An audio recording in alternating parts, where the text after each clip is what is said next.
Na kągi, šiandien pakalbėkime apie šį nuostabų Velar Liquid Prenovital. Ar jūs dažnai jaučiatės pavargę, trūksta energijos, organizmas sunkiau atsigauna po ligų, streso ar intensyvaus gyvenimo tempo? Tuomet verta atkreipti dėmesį į šį Velar Liquid Prenovital.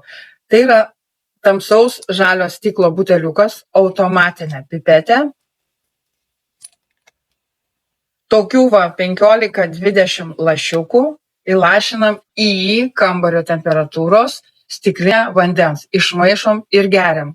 Tai yra 100% natūralus koncentratas su poliprenolais, Sibiro kenijos spyglių ekstraktu, ląstelių sultimis ir saldymedžio ekstraktu.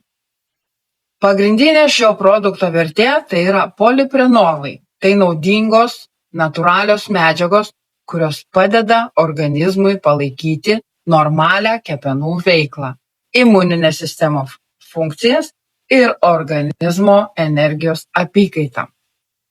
Ir dabar pakalbėkime, kokiomis problemomis esant žmonėms reikėtų pasirinkti šį nuostabų Prenovitalį. Tai kai jūs turite labai dažną nuovargį, energijos trūkumą, nusilpusį imunitetą, dažnai sergate peršalimo ligomis, padidėjęs fizinis ir emocinis krūvis, organizmo atstatymas po ligų, kepenų funkcijos palaikymas, kvėpavimo takų ir bronchų veiklos palaikymas, noras sustiprinti organizmo apsauginės funkcijas natūraliu būdu. Saldymedžio ekstraktas papildomai padeda palaikyti normalią imuninės sistemos veiklą, o Sibiro kenio ekstraktas vertinamas dėl savo natūralių apsauginių savybių.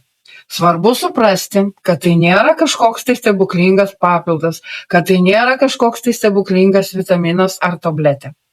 Tai natūrali pagalba organizmui, kai norime pasirūpinti savimi iš vidaus, suteikti kūnui daugiau galimybių atsistatyti. Visiškai be konservantų, be jokių dažiklių, be dirbtinių aromatų, 100% natūralus produktas. Jeigu jūs norite daugiau informacijos apie šį Prenovital, arba gal jūs jau vartojate šį produktą, labai norėčiau, kad jūs pasidalintumėte savo patirtimi, parašykite man asmeninę žinutę ir tikrai jūsų informacija bus naudinga ir man, ir visiems kitiem, kurie žiūrės šį video. Aš šį produktą jau vartoju 2 savaitę ir žinokit, tikrai jaučiu pagerėjimą, bent jau kas liečia mano kvėpavimo takus. Lauksiu jūsų komentarų, jūsų žinučių, asmeninių arba tiesiog po šio video.